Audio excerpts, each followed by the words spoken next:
Yo, what up guys? So week 7 has finally closed out. We're about to start week 8 and I'm going to do things a little bit different this week. This time around, instead of giving you guys the matchup, I'm going to run you down for the power rankings of week 7. Alright man, at number 1, Eric man, fucking Eric. Free Zeke. Eric moves to 6-1 this week with a dominant victory over Alex. Led by Zeke, who should be suspended, Eric was able to put up 141.9 points and will be this week's top scorer. Next week, he is playing Jason, 1-6, which should be another win for this week's number 1 in the power rankings. OB, man, at number 2. OB silent but deadly. OB is now number 2 in the power rankings. I'm sure OB loves D right now. Defense, that is. The Jags D has sure been getting steady points in this year's ranking as the number 1 defense in fantasy. So far, there has only been 2 games where they have scored less than 10. Just like the Jags D, OB team is looking scary. Alright, at 3, Henry Hollis OG. Even though he could not score higher than 100 in this week's game, he still took home that win against Trump's Bush, winning 98.9 to 82.4. Henry is now 4-3 and playing the number 2 team this week.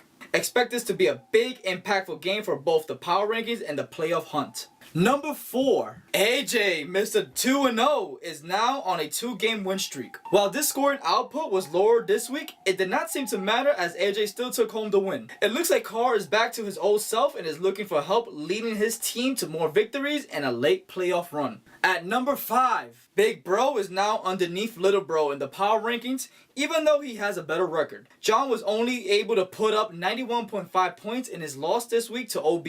Hopefully this team can find his groove again when he goes up against Isaac. At number 6, Isaac lost this game on Thursday night and had no hope in coming back. Even with the loss, his team still put up respectable numbers with 114.1 points. There are some flaws with this roster, but there is also some true potential in these players if they both boom at the right time. At number 7, Alex, man.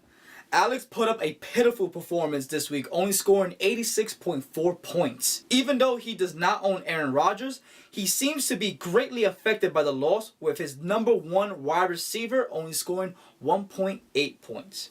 It might be time to start shaking things up. At number 8, somehow, with a win and high-scoring performance, Matthew moved down in the power rankings. According to Matt, the fucking rankings suck, Isaac. If Matt can win this week against X, his team looks like it could sneak into the playoffs right when David Johnson gets back from injury. If that is the case, keep an eye out for this sleeper team.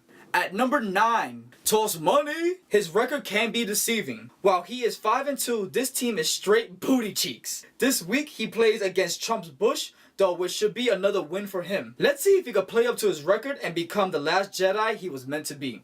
At number 10, another loss for X, making him 3-4 this year. While his running backs were stacked, he was lacking in his wide receivers. This week he plays Matt for what seems to be a playoff berth potential.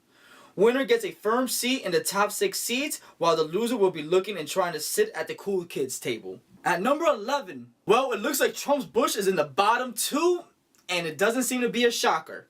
This week, Trump's Bush was able to clutch the number 11 spot in the power rankings. Trump's Bush put up the lowest scoring game of the week against Henry. This team seems to be in real trouble right now. If Trump Bush does not start making moves to improve his team could be in serious trouble. At last, number 12. Who would have guessed that Jason would have been in the bottom slots of the power rankings literally every week since the season started? What used to be such a dominant player seems to turn into an old hack this year. Jason was able to put up a solid 85 points against Toss this week to move to a 1-6 this year. It seems like he has just given up in his team. Pitiful. Alright guys, that's the rundown for this week's power rankings. Next week, after I soup up my computer, I need to add more RAM. I need to back up some shit. Hopefully I can make these videos quicker and I'll have a quicker turnaround time. Alright man, that about wraps it up for fucking week 7, man. And I'll see you guys week 8, man. Peace.